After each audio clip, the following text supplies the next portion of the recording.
Okay, it is day 106 of my 1001 albums generator journey, and I am about to find out what album I am going to listen to. It's called If I Should Fall from Grace with God by the Pogues. So, looking at the album cover, I'm seeing lots of different instruments. I'm seeing a banjo, an accordion, drums, guitar, bass. So I think it's gonna be a country album, but I'm not too sure. So let's just get into it so I can discover what sound this is going to be. The first song is called If I Should Fall from Grace with God, so this is the title track.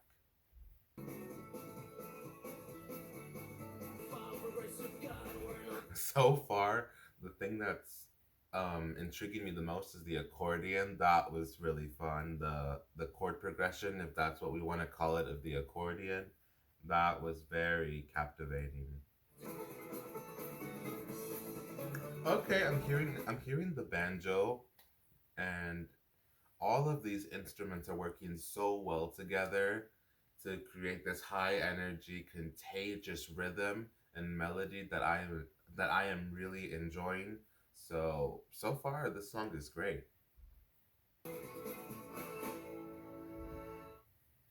Okay, so that was If I Should Fall from Grace with God. I'm gonna be honest, I didn't really pay attention to the lyrics just because I was so mesmerized by the instrumentation and the production. All of the instruments were so fun. I truly loved listening to all of them. But the instruments that stood out to me the most was definitely the accordion and the banjo, but mostly the accordion. I think that is because I just don't hear that instrument so much. Like in the music that I listen to, the accordion is not an instrument that I hear very often in music. So I think that really captivated me because it was different. So yeah, the song was fun. It was catchy, so upbeat, and you know, it's a fun song. So let's see if the lyrics are on Spotify so I can see what this song is about. Yes, it is. Let's see. If I should fall from grace with God where no doctor can't relieve me, if I'm buried neath the sand but the angels won't receive me, let me go, boys, let me go, boys, let me go down in the mud while where the river all runs dry. So he's saying hypothetically, if he's sick with something that not even God or angels can cure him, then they should just let him die. Okay, that's how I'm interpreting it. I could be wrong.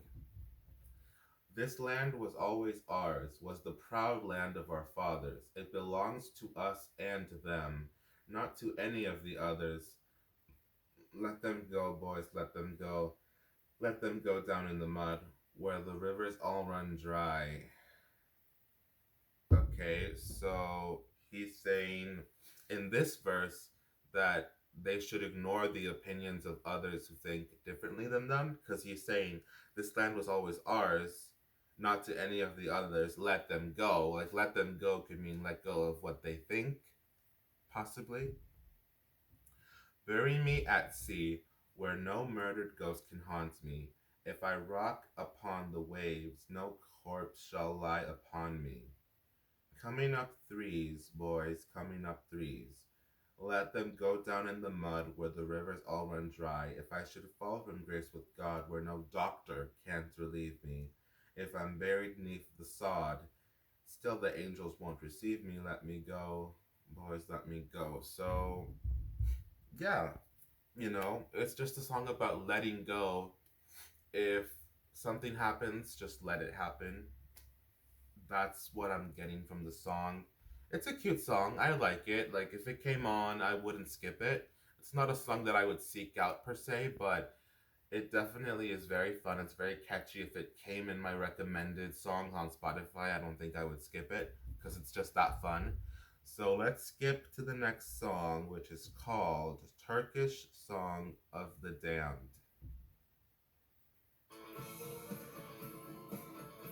Okay, only 4 seconds in, and I can already hear the Turkish elements.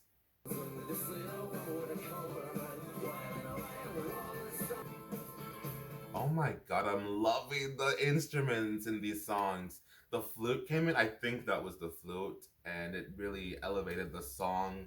And I'm just hearing so much going on in the production, which is always my favorite thing. When I go into a song, the thing I listen to and care about the most is the production and the instrumentation.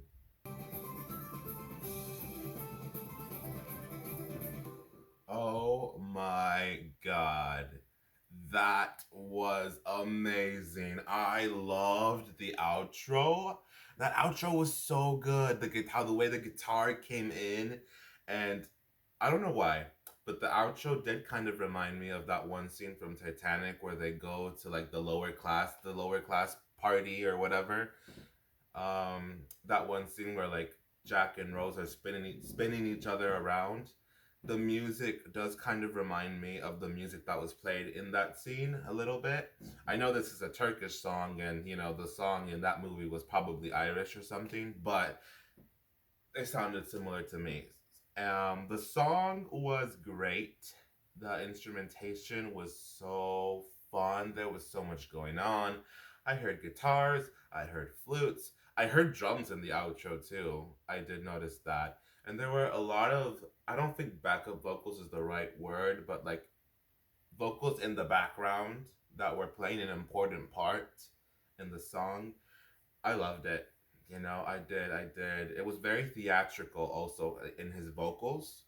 I was kind of getting theatrics, and you know, he was being dramatic with his vocals, and I did notice that. I really did try to pay attention to the lyrics, but I didn't pay attention that enough to know what the song is about. So I am going to look at these lyrics. I come, old friend, from hell tonight, across the rotting sea.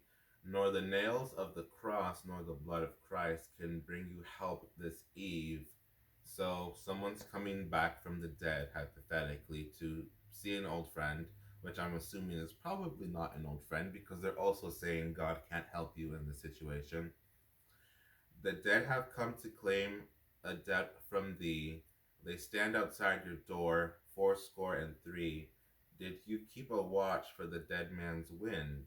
Did you see the woman with the comb in her hand, wailing away on the wall on the strand as you danced to the Turkish song of the damned? So there is a debt that needs to be paid, and the dead are attacking him. They're what's the word? Ambushing him. And just so you guys know, there is rain outside, so you might hear that in the background, but there's nothing I can do about that. I'm just gonna power through. So, oh well. Okay, so let's see what else is going on in these lyrics. Wailing away. Did you keep a watch for the dead man's wind? Yeah, it's the same lyrics. Okay, so obviously the song is a fictional story about a dead person. What is the word? Persecuting you? I don't know. But that's what I think the song is about. So let's just move on to the next song, which is called Bottle of Smoke. I don't know if this is a bad thing to say, but these songs so far have been giving me a Pirates of the Caribbean vibe, like pirate music vibes. I know it's not pirate music, and obviously, pirate music was inspired from something, from a culture, I'm assuming. It kind of does give me pirate music vibes, and not even in a bad way. I mean, I've been enjoying the songs and I've been liking them, but you can't lie. Like, come on, you can't tell me this song doesn't sound like a pirate song. Or even the last song, too. Turkish Song of the Damned. That sounded like a pirate song as well. Okay, that was Bottle of Smoke, and it was a fun song.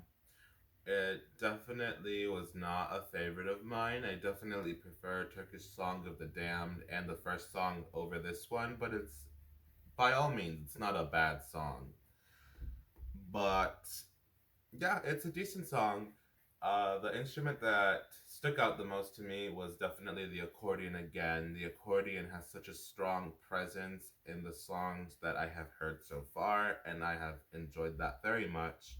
Now let's take a look at these lyrics to see what this song is about.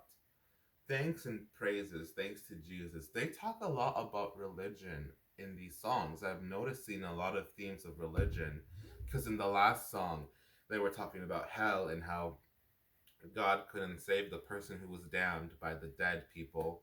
And then I'm sure in the first song they did mention religion as well, but I can't recall a specific, thing. Okay, I bet on the bottle of smoke. I went to hell again. They're talking about hell again. And to the racers to bet on the bottle of smoke. The day being clear, the sky being bright, he came up on the left like a streak of light, like a drunken bleep on a Saturday night. Up came the bottle of smoke. 25 to 1. Me gambling days are done. I bet on a horse called the bottle of. Okay, so the bottle of horse is a horse. I was about to ask what the bottle of smoke was referring to. And my horse won. Stewards, inquiry, swift and fiery, I had the bottle of smoke. Inquisitions and suppositions, I had the bottle of smokes.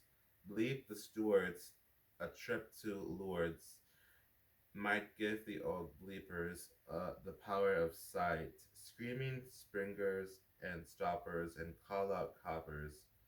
But the money still gleams in my hand like a light. 25 to 1. Me gambling days are done. I bet on a horse called Battle of Smoke and my horse won. So he placed a bet on a horse and the horse won. So I'm assuming he received a lot of money.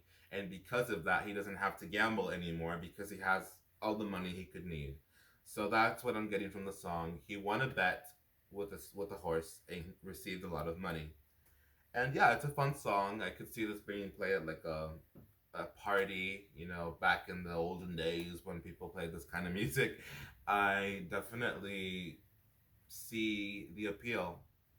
Okay, let's move on to the next song, which is called Fairy Tale of New York, featuring Kirsty McCall.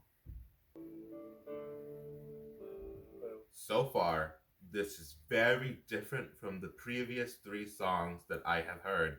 It's a lot slower. There's a piano, which I don't think was in the other songs. It was not a present instrument in the other songs. And it's a lot slower, more mellow, low tempo. So let's see what they have to say. I can see a better time when all our dreams come true. I can see a better time where all our dreams come true. And the song title is called Fairy Tale of New York. So if I had to just assume based on what my ears are, catching up on or picking up on, I think this is a story about someone who wants to immigrate to the United States to pursue the American dream. That's why it's called Fairy Tale of New York, perhaps. Yeah, so again, they're saying the rivers are made of gold, obviously, romanticizing New York.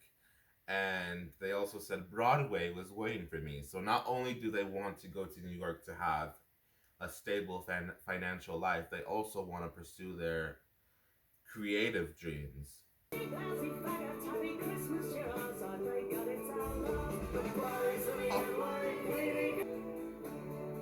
I like the violins there. That's a nice touch.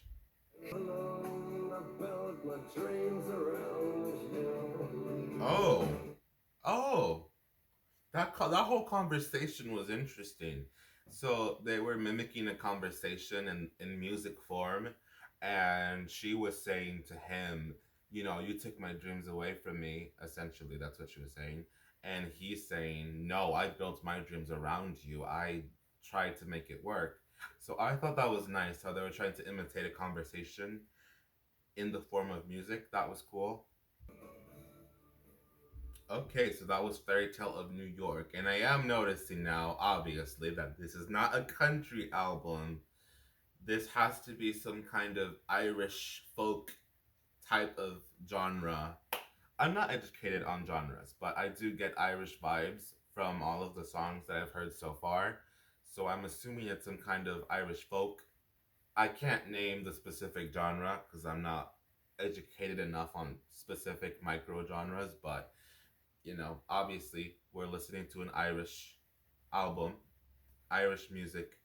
So that was Fairy Tale of New York, and if I interpreted it correctly, I think this song is about the dream, the American dream of wanting to go to New York to pursue your dreams, whatever they may be. This person specifically really wanted to go to Broadway, but I'm sure there's other reasons they also wanted to go to New York. So let's take a look at these lyrics to see if there is anything that I missed.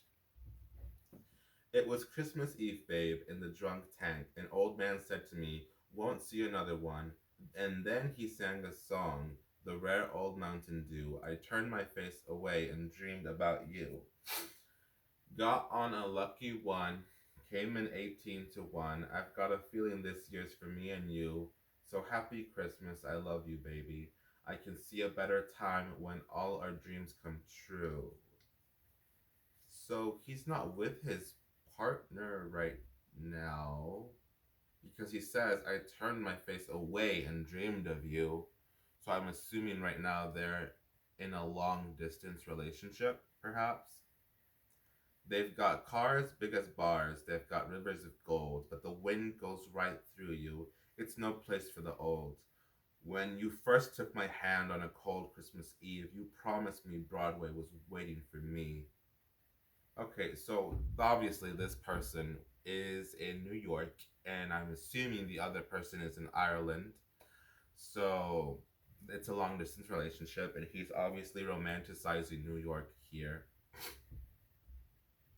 I'm not gonna say that verse because there's a few words that I should not be saying there. I could have been someone. Well, so could anyone. You took my dreams from me when I first found you. I kept them with me, babe. I put them with my own. Can't make it all alone. I've built my dreams around you. The boys of the NYPD choir still singing Galway Bay, and the bells are ringing out for Christmas Day. Okay, so that was the conversation that I caught onto, that I was able to hear.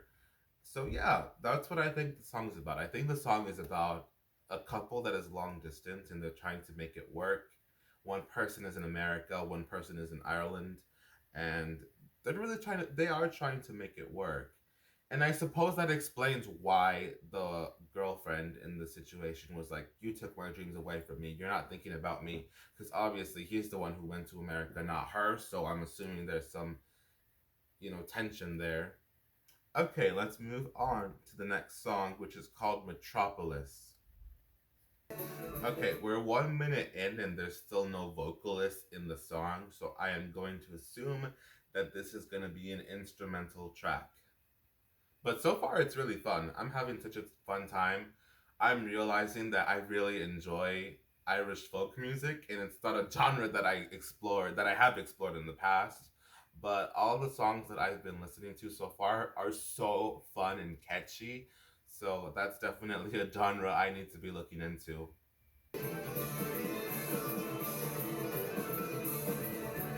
Okay, that was Metropolis, and that was such a fun instrumental track. There was variety, there was the traditional Irish sounding instruments in the beginning, but then we started hearing trumpets, and then the song got a lot more dramatic, and there was a lot more going on, and it was just very dramatic and theatric, and it was amazing. I loved it. The instruments really, really were so captivating. I did not expect to hear a trumpet at all throughout this entire album, but I heard it and I heard lots of different instruments and the way they would go from being dramatic to being calm to being dramatic to being calm within different segments of the song, I thought was really interesting. It really kept me on my toes.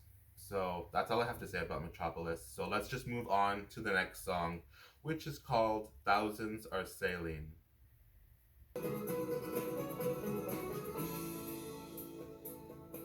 Oh, I really like the accordion and that little small segment that it had a solo in, I guess you could say. That was fun.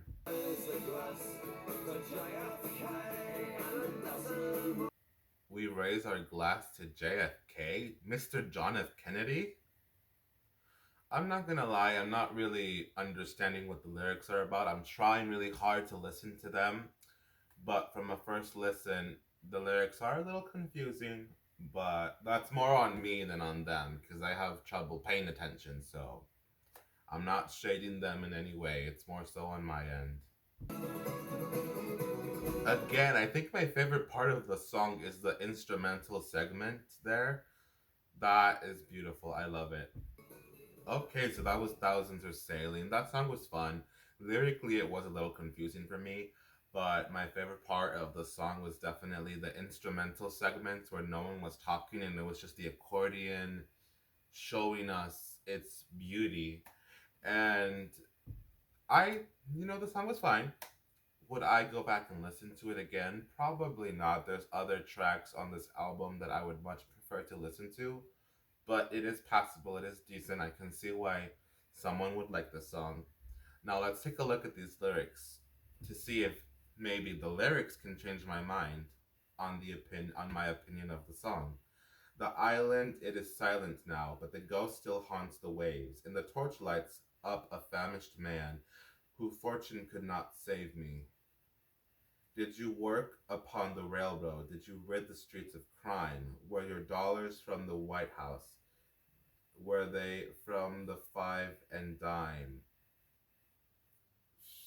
So perhaps this is supposed to be symbolic of where he came from. The famished man could be someone from Ireland asking him, did you achieve the American dream?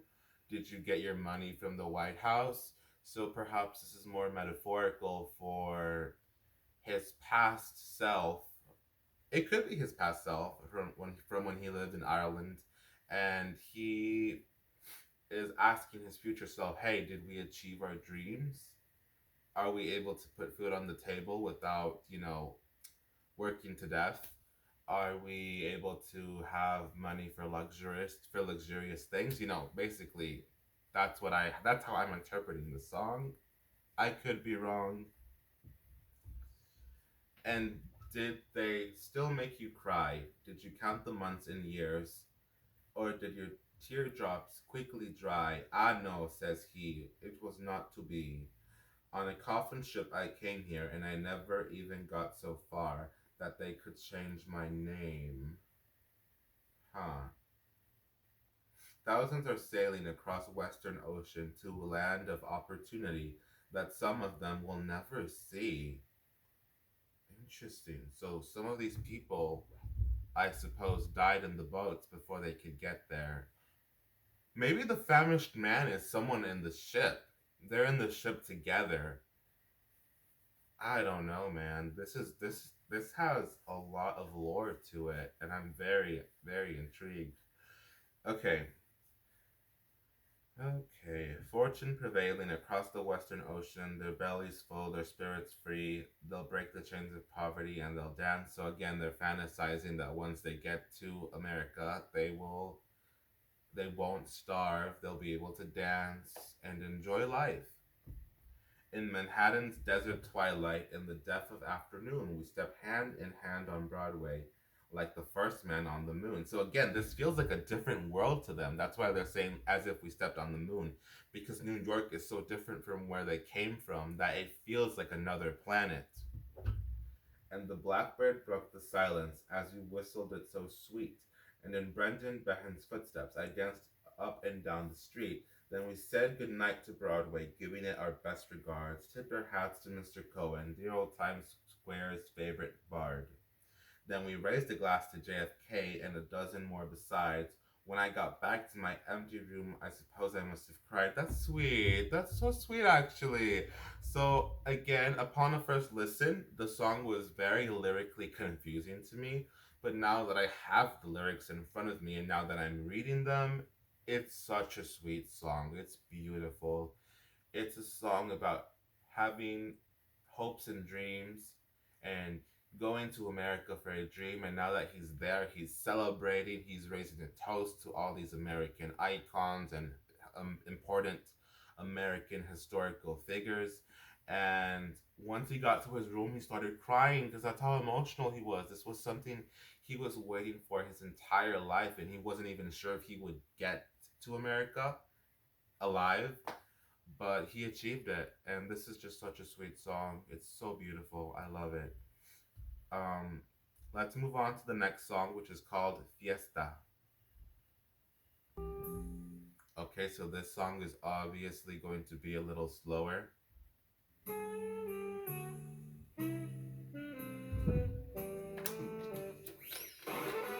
Oh, never mind. Okay, so far I'm getting the impression that they're having a fiesta with Mexican people and they're having a fun time. They're combining the cultures. I think I heard a mention of Corona, like the bottle, the beer bottle. And I'm assuming they're bonding on a lot of things and they're combining their cultures together and having a really fun time at a party. Okay, so that was Fiesta. That song was fun. It was a combination of two cultures joining together to have a fun time. It's a fun song. Unfortunately, I did just notice that this album is very long, and I don't think my phone has enough storage for me to fully cover all of these songs. So I'm gonna have to rush through some songs so my phone doesn't get full. So let's just move on to the next song, which is called Medley, The Recruiting Sergeant, The Rocky Road to Dublin, Galway Races. Okay, so that was Medley. That song was fun. It was very groovy. Not groovy, it was catchy. And yeah, it was a fun song. I really did enjoy the accordion. I keep thinking about the accordion just because that's not an instrument that I hear very often. So now that I'm hearing it and I'm hearing it so prominently, like it is the focus, and like when we're just talking about the instruments and not the vocals, the accordion takes the spotlight, and it is kind of the main focus in the instruments. So yeah, I'm enjoying this a lot. Let's move on to the next song, which is called Streets of Sorrow. Okay, so obviously the song is going to be slower for now. No, I'm not returning.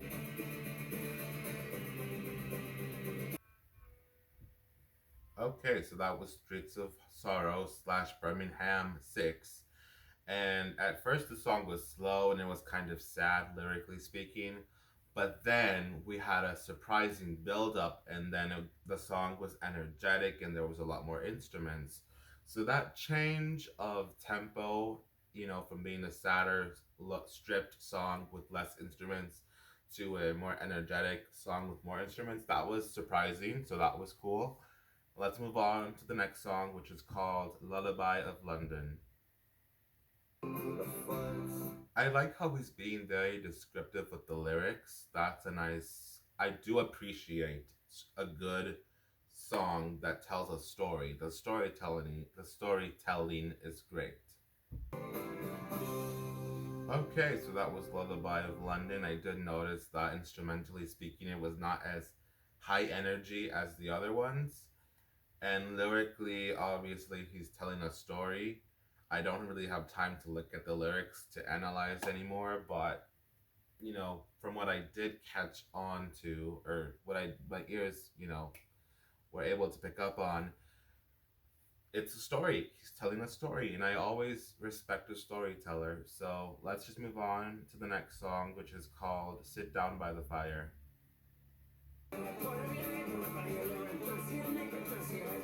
Okay, that was "Sit Down by the Fire." That song was fun. I am starting to notice, however, that a lot of the songs sound the same, so much so that they're blending together in my mind. But I am conscious that this is a Irish folk album, so it's not going to be as you know there's not going to be as much variety that you would see like in a jazz album or in a progressive rock album. Obviously, when listening to certain genres, I do have to go with a different mindset. Like, for example, with pop, I can't really expect to hear something revolutionary. The purpose of pop is it's supposed to sell, it's supposed to be catchy. So when I go into a pop song, I think about, okay, is this gonna be catchy? I don't really think about, oh, are all the songs gonna sound different, or oh, is it gonna be interesting with the instruments? So obviously when I go to specific genres, I do have to have a different mindset. So pertaining to this traditional Irish folk music, obviously, because there is tradition, they can't usually go out of bounds. So a lot of the music is going to sound the same. So I am conscious of that. So I'm not necessarily critiquing the fact that all the songs sound the same because I know the genre has its rules and they're sticking to it. So I do respect that. But the songs do sound the same. We can't deny that. But I'm not necessarily saying that it's a bad thing, but I am noting that. I am taking note. Let's move on to the next song, which is called The Broad Majestic Shannon. Okay, so he's clearly talking to someone and telling them not to be afraid. Okay, so that was The Broad Majestic Shannon. I'm assuming that Shannon is the person that this song is dedicated to. Obviously, in the song, he's trying to calm her down and tell her not to worry so much. So that's what I got from that song. Let's move on to the next song, which is called Worms.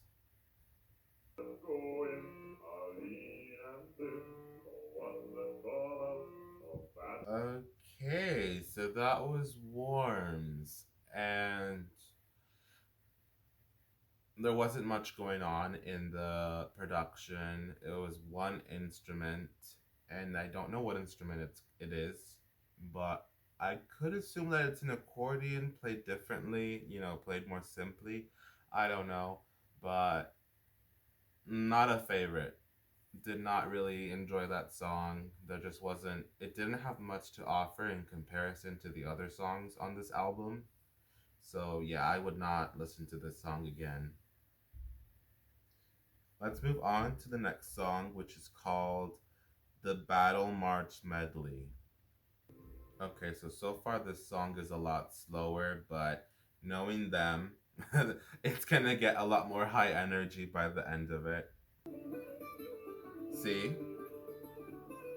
It's getting there, I can hear it.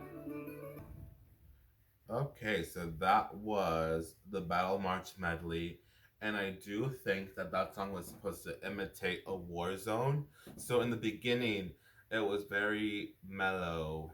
So I think that was when they were marching, and there was no other. The enemy was not in sight.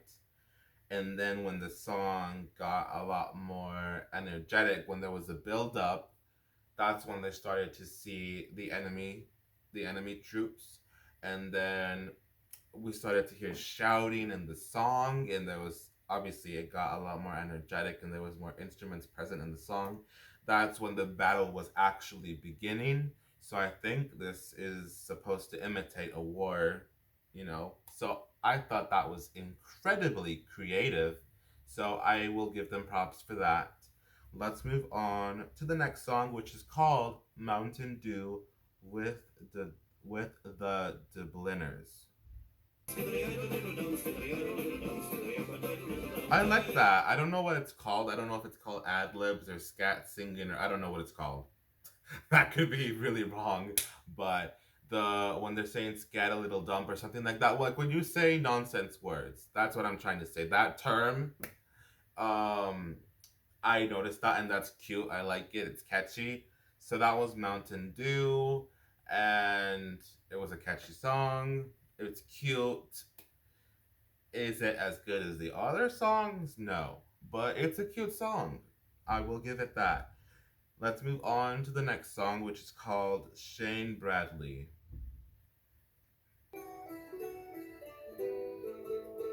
Oh, there's a stringed instrument there that I don't think I've heard before. I don't think it's definitely not a guitar. There's a string instrument there that I'm picking up on and noticing, and I don't think I've heard it in this album before. So that's interesting. And also the song is obviously a lot slower, but knowing the Pogues, I don't know how to say their name, I'm sorry. It's probably going to build up.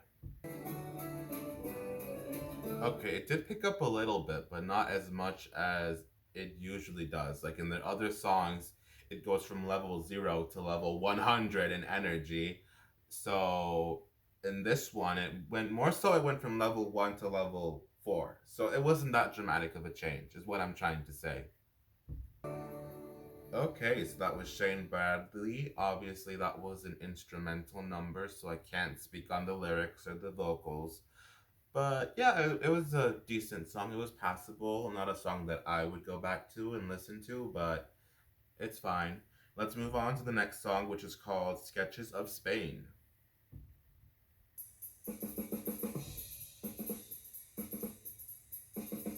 So far, the intro sounds very different from all of the other songs. The drums, it almost sounds like a jazz song. It sounds like a jazz song. Just the drums. If you just look at the drums, it sounds like a jazz song. Ooh, I'm noticing a bass. Okay, that was Sketches of Spain. What I noticed about that track is that they used a lot of different instruments that they did not use in their other songs, or at least that I didn't notice that they used. There was a bass, there was a trumpet. They did use trumpet in their other songs, so I do remember that. But just a lot of instruments that I didn't hear in the other songs. So that was nice. Let's move on to the last song on this album, which is called South Australia. That was South Australia, and that song was not very melodically different from their other songs. So there wasn't anything that really stood out to me in particular. But yeah, it was a decent song. So that was South Australia. Now I'm going to give my overall thoughts on the entire album. The album was so fun. It was lively. There were so many instruments. The accordion played such an important role throughout this album, and I'm realizing that it's an essential instrument to the traditional Irish folk genre. So I thought that the accordion really elevated this album to a different level. And my favorite songs definitely have to be Turkish Song of the Damned, and I also liked If I Should Fall from the Grace of God. Those two songs definitely, those were the two first songs, and they really helped me feel excited to hear what else this album has had to offer. And yeah, they were fun songs. I liked them. The worst song definitely has to be Worms. There wasn't much going on in the production and the instrumentation. The vocals were fine, but it wasn't something that I really cared to listen to again. So that definitely has to be the worst song on the album. Obviously now I've noticed that this is, I mean, obviously by now I've noticed that this is a traditional Irish folk album. And it's kind of funny how in the beginning I thought it was a pirate sounding, you know, album, which I'm sure is probably very annoying for Irish people. I don't know how that happened, where suddenly cinema decided that traditional Irish folk music was pirate music. So I'm sure that's really annoying, and I do apologize for calling it pirate music in the beginning. I'm sure that's really annoying, and yeah, that's all I have to say about it. It was a good album.